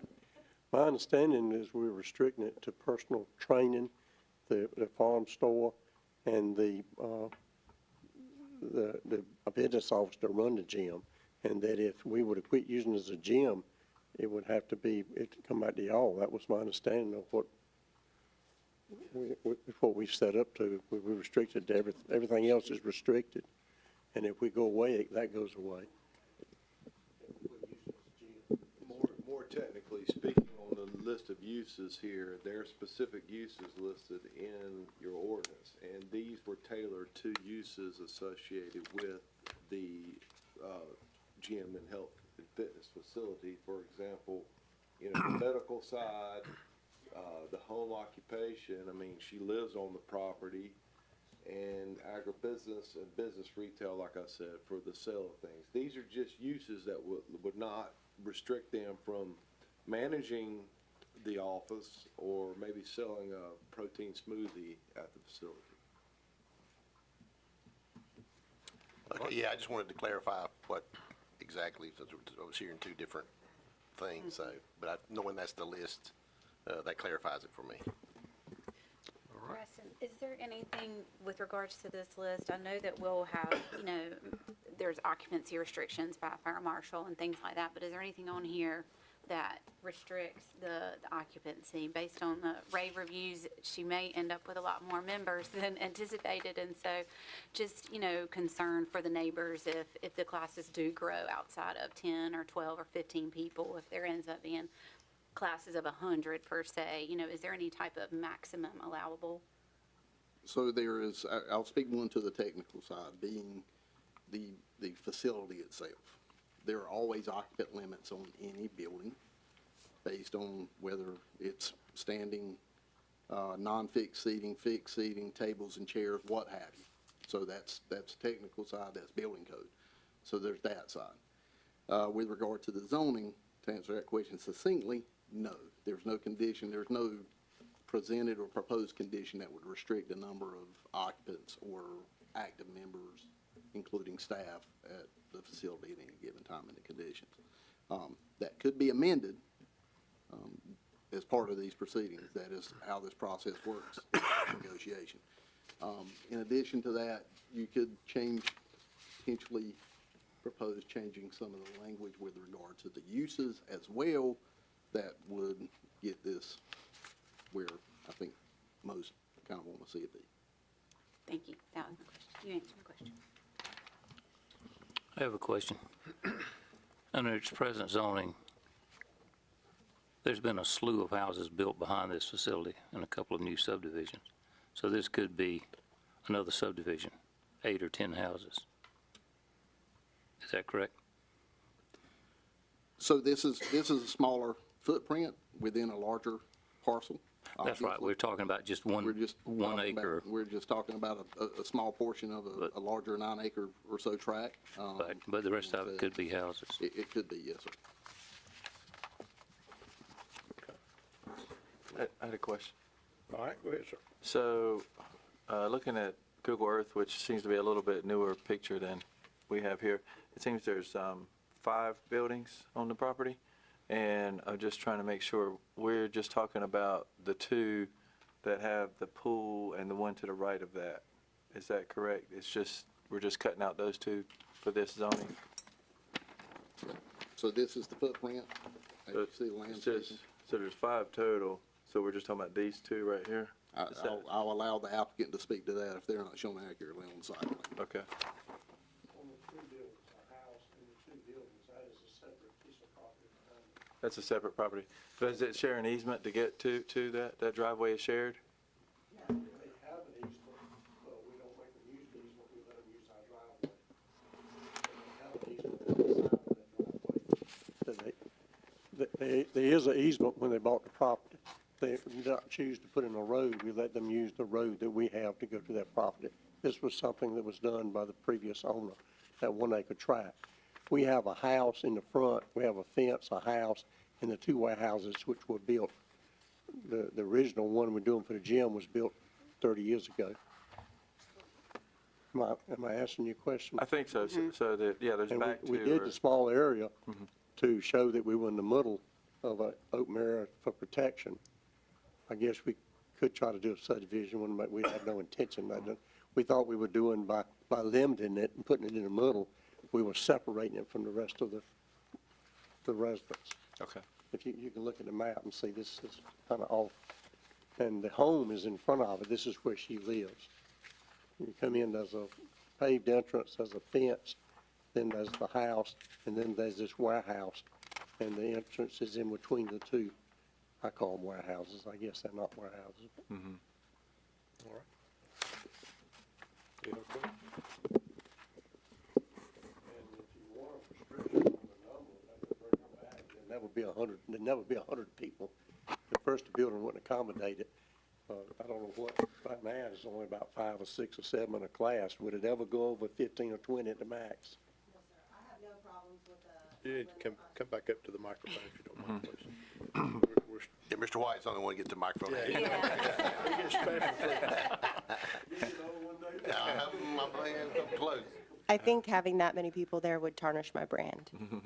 It's very intimate, and if we have more than 12 people, there's more than one coach. But I will be totally honest, they've seen 20 cars out there. We have football, we love the Panthers, and every Memorial Day weekend, we do a big fundraiser for Michael Murphy, and that goes to the Navy SEAL Foundation. So people from all over the Triangle come, and we are known for being like grassroots. So I have no problems with the limitation on number of attendants. I think it would make a difference to me if I were one of the neighboring properties that we could kind of, squam part of that concern or that fear. Absolutely. Thank you. What would be a limit that you could be in this, there might be things that, for a class? I would have to talk with John on the parking situation, and I think we did 28 parking spots, but that would include staff as well. So I would say no more than, we've never had more than 15 people in a class. Would you be willing to limit it to 15 Yes, or sir. 20 people? I heard earlier somebody, we could change that here. What I'm trying to avoid is 6 months. Right. Yeah, we, All right, any other questions? I have a question. Yes, sir. First of all, I want to say that I'm not one that is in favor of deviating from a land use plan that we've already approved. In this particular case, I heard something that gave me pause or concern. I think I heard you folks say that in you did your diligence in conjunction with a realtor before you identified this site for your business, and at least had a conversation with somebody at the county level that said there wouldn't be any problem. Is that accurate? Yes, sir. I'm looking at Mr. Newton. He's I don't think he got anything, information he can add on that, but that troubles me that if government truly led you to believe that you were moving down a path that was acceptable in which to conduct your business, then that would be truly unfortunate, and I would think a misuse of government power if that actually happened, because you've got expenditure out of pocket for what you did, but there's procedures to be followed. I would like to hear something more definitive in that regard, where you actually misled or given bad information that led you to establish a business is now being subject to potential closing because of a zoning violation. I would like to take responsibility for that. When I called the county, I would have to look at my notes on the gentleman that I spoke to, Cameron. I'll have to look at my notes. But I was told that I could do small personal training classes, group classes, but never did I disclose that it was a CrossFit gym. I thought that because it was sold as commercial and because there was a commercial business there, that was my fault. I didn't say that this was a CrossFit gym going there. So the agent listed the property as commercial? Yes, they did. Sounds like you have an issue with the real estate company to me. Well, we're just here to solve it and do it right. I understand that, and to me, the only path to resolution that would not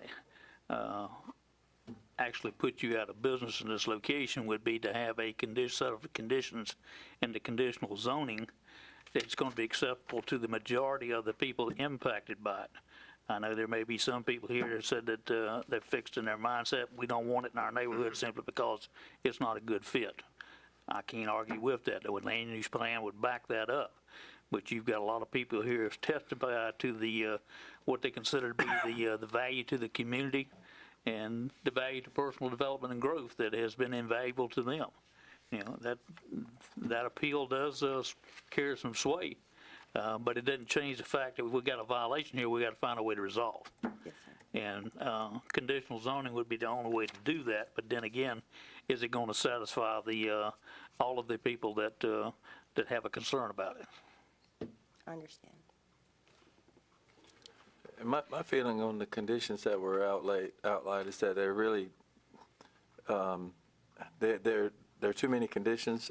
For example, when it says medical clinic as related to physical and nutritional therapy, well, I don't think that, I think medical clinic opens up a whole nother set of things by itself, that if it is a personal service athletic gym, then there's assumption those things are already included in that. And that reaching out and grabbing, for example, a business office. Well, if you have a business, you have to have an office. It's included, So to me, it feels like there's some of these conditions that are probably not necessary if this was to be rezoned as they've asked. Mr. Commissioner, so we put that wording in there. So from the beginning of my existence with CrossFit, I'm a professional athlete, have competed all over the world, have always had a physical therapist and a chiropractor that has been on call. At our previous location, we did have Ortho NC that practiced out of our facility. They cannot, as an independent contractor or anything, operate out of our building and treat anybody on site without having that wording, that language in there. It's zero intent to have a medical practice. However, we need to write that to establish that boundary so that it's not ambiguous. But I would like to have where a physical therapist can come work on our community. It's a benefit to them. It's very hard to get into a provider. Okay. All right, Are we to the discussion part yet? we are. Okay. Can I say- I don't know if it was just, you can sit back down. I'm Yeah, sorry. thank That's you. kind of what I was, this is one of those that makes me grateful that we have conditional zoning. This is one of those, if I'm being honest, if this was a straight general business, I don't know that we'd have gotten this far in the conversation because, to the point that a lot of the neighbors made, it's not in a commercial area. It was it was not zoned commercial to begin with, and I'd have a hard time rezoning it straight general business because of the amount of buildings. It could easily be a mini storage or a car lot, which, you know, we're trying to reduce the amount of those that are on a major highway. But, you know, with them being willing to limit the amount of people to where it does seem like it's more of a personal work from home situation, which we do advocate for to a degree, or I feel like we do anyway. In my opinion, it's one of those where it kind of makes sense for what it is, where it is, but only if it's conditional zoning. At this point, let me close the hearing, and then we can have further board discussion and move on with that. I left it open in case you had other questions. Sorry. The applicants or any of the testimony. So at this time, we'll close the hearing, and then now we'll put discussion for the board and/or your wishes. When I look at the map of this location, we've had discussions in previous years down to the right, down Maggie Way, and you know what it looks like down there.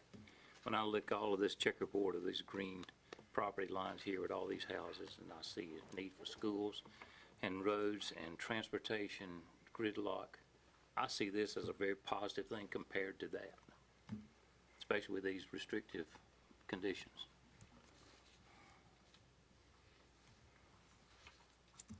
Okay, any other discussion? I just want, so this list, what we have in our packet is, it includes a dance studio and gymnastics, but that's not on that list anymore, so that's off the table. Okay. So this latest list that's up here is the latest of that, and the applicant is in agreement with those conditions. That is the latest that was provided to us through, this is the amended application. We did not amend our staff report because staff report comes directly from the planning board. Okay. All right. And you're in agreement with these conditions? Okay. All right, thank you. And at what point in time would we add the restriction of the occupancy? I do feel like that's important. Yeah. Maximum 15, is that what you're talking about?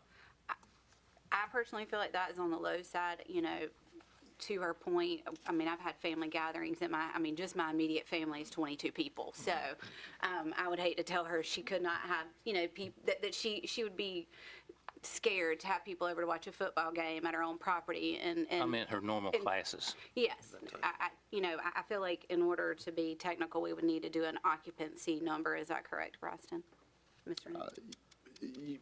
I would advocate for extreme clarity in when you say the number of people, are you talking about students and staff, or say, I guess, participants and staff?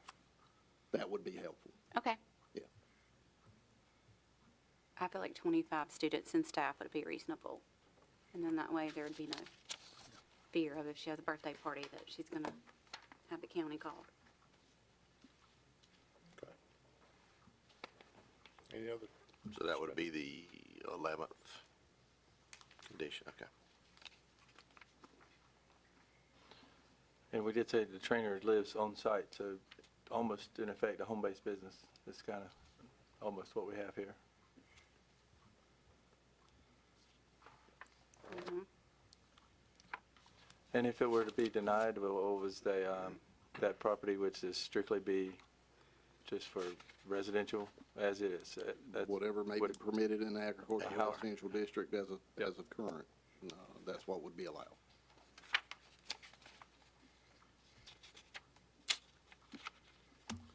Any other discussion? Can I make a motion? In all likelihood, it will end up being residential. Chairman, I make a motion to adopt a statement of consistency resolution that the request is consistent with the Johnston County Land Use Plan and is in the public interest to approve the rezoning request with the additional conditions as discussed. Okay. I'll second. All right, we have a motion and a second. Is there any further clarification needed on those conditions? No, sir, just confirming that the uses are shown in the application, amended application on the screen. Not And on the the addition of the limitation of occupancy to 25 participants and staff. Okay. And everyone's in agreement with this change? Okay, all right. Any further discussion? We have a motion and a second on the floor. Any other discussion? All right, if not, all in favor, let it be known by saying aye. Aye. Any opposed? Motion carries. Will staff provide the statement of consistency? Yes, we will. That'll be at a subsequent meeting. Okay. All right. Thank you very much. We appreciate it.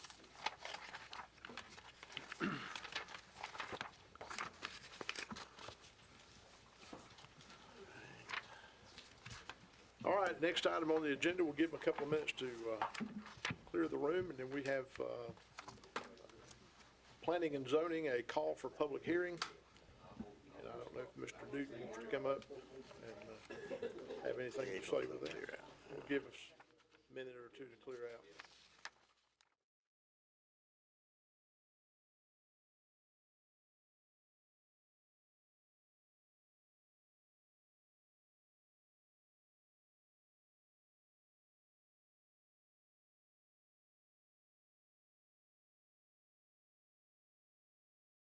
Proceed. Yes, sir. Staff request a call for public hearing for January the 20th at your 6 p.m. meeting for the purpose of conducting a public hearing as related to the proposed Unified Development Ordinance. This is the practice, or actually a standard set by not only general statute, but by our own ordinance, existing ordinance for text amendments. And of course, UDO is a comprehensive document that is a text amendment. The idea here is that only at this meeting we would conduct the public hearing. You would take the matter under consideration for adoption, the UDO under consideration for adoption at a subsequent date. When is it going to be presented to the planning board? The formal presentation will occur tomorrow evening at the Johnston County Ag Center Auditorium at 6 p.m., and it will be live streamed as well. Okay. All right, any questions for Mr. Newton? If not, we need to schedule, I'll entertain a motion to schedule a public hearing. So moved. Second. Have a motion and a second. Any further discussion? Is that 20th give time for all of this to come together? Yes, sir. Good. Okay. No other discussion. All in favor, let it be known by saying aye. Aye. Any opposed? All right, motion carries. Thank you. Item number 5, manager reports and comments. Mr. Hester. Thank you, Chairman Harris. Thank you. Board members. Briefly, just want to mention that currently Johnston County Economic Development Office resides in the airport terminal. And the airport needs to grow into that space they're in. So there's a new facility right near the airport that the airport's built, and would like to lease that office space there to the Economic Development Office, which will provide them more space than they have now. The proposed rate is at $19 a square feet, which includes utilities. And the exclusive space is 1,928 square feet, 1,928 square feet. And so what I would respectfully request, if the board would allow us to move forward with the lease, subject to legal approval, and also we may have to have LGC approval. The terms that were proposed were for 10 years. The LGC sometimes gets involved if it's over 5. We might have to adjust that, but I would just ask for that ability to move forward, subject to those reviews. Okay. Do you need a vote on that, or just a consensus? I move that we approve going forward with that lease. All right. Motion Second. and a second. Any discussion? All in favor, let me know by saying aye. Aye. Any opposed? There you have it, sir. Thank you. Anything else? That's it. Thank you. All right, thank you so much. All right, we're at board reports and comments, and I'm gonna start down here with Commissioner Stevens this time. You know, tonight was very interesting all the way around with the types of cases that we heard. And, you know, I don't want to keep beating a dead horse, but I do hope that we are setting a precedent with this conditional zoning. You know, we want the business owners in our communities to thrive. We just also want to make sure that we're doing it very smart. And so,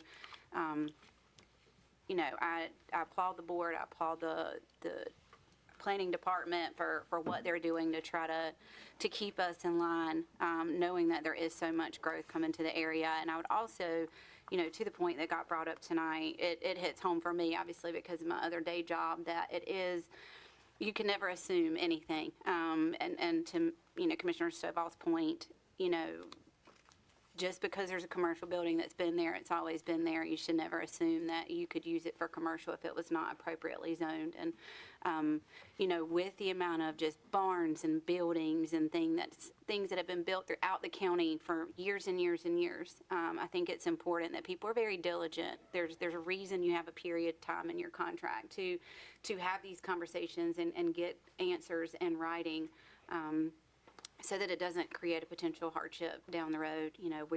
We I think are in the business of not allowing, random spot commercial in highly populated residential areas, and hopefully we're setting that precedence. All right, thank you. Commissioner Rhodes? I wanted to talk a little bit about, I know we just had Thanksgiving, and that's a day set aside for us to all give thanks for what we have, but I've been really thinking about it since then, and we have so much to be thankful for every day, and I just hope that we all remember that every day that we wake up, that it's so easy to go negative and be discouraged by things, and I don't know what it is about human nature, especially if you get online, it's easy to be negative about everything, but we live in a truly great county. We've got a lot to be blessed. We are blessed, a lot to be thankful for. We've all talked about going and talking to other commissioners in other counties and hearing their problems and being thankful for our problems that we have. So just would like to say that I am going to try to go forth this next year and have and give thanks every day and realize all the things that we are blessed with. Okay. Very good. Thank you, sir. Mr. Stovall? Thank you, Mr. Chairman. I just want to expand on some of the comments I made earlier, and I agree with what Ms. Stevens said about conditional zoning is the path we need to steer people toward to ensure that we're preserving quality of life for the citizens that already live in these communities. I was a little bit disturbed by what I heard tonight, that you got an individual that established a business based upon, unfortunately, bad information. They've got a lot of investment out of pocket. They've established themselves in the community, and they're providing, by all accounts, a valuable service. But apparently, and she owned up to it, she said, I just didn't ask the right questions. And that's unfortunate, it led to this. I was pleasantly surprised that we were able to offer her a solution tonight that hopefully would also resolve the concerns of her neighbors. I didn't hear anybody say that they were opposed to the gym tonight. They just said they chose what may be there or could come there. And if it's tied down appropriately in conditional zoning, then it should be something that will continue to thrive and do so peacefully and ensure quiet enjoyment in that neighborhood. But I think that in government we have an obligation to try to make the process as understandable as possible and ensure that citizens get the most accurate and correct information before they move forward. And some of that is incumbent on the public officials. It's also incumbent on the individual to ask the right questions and educate themselves. And so hopefully we avoid these type of situations in the future. Thank you. Thank you, sir. Commissioner Godwin? I only have a public service announcement. Did I hear today that Cleveland has changed their parade to Wednesday night because of weather? Mm-hmm. That's correct. Just want all the citizens to be aware of that. Show up at Cleveland Parade Wednesday night. That's all I got. Vice Chairman Walter? I do not have anything. Okay. All right, I do have one item just this afternoon, and I don't know any details, but our local fire department here in Smithfield had an accident responding to an emergency, and I would just ask everyone to keep that department and its members in their thoughts and prayers. I know there was some injuries, but fortunately I don't think anything was life-threatening, but they were transported to the hospital for treatment, and so we just want to keep them in our thoughts. And with that being said, I appreciate it, and I'll entertain a motion to adjourn. Move adjourn, Mr. Chairman. Have a motion? Second. Second. All in favor, let me know by saying aye. Aye. Meeting is adjourned.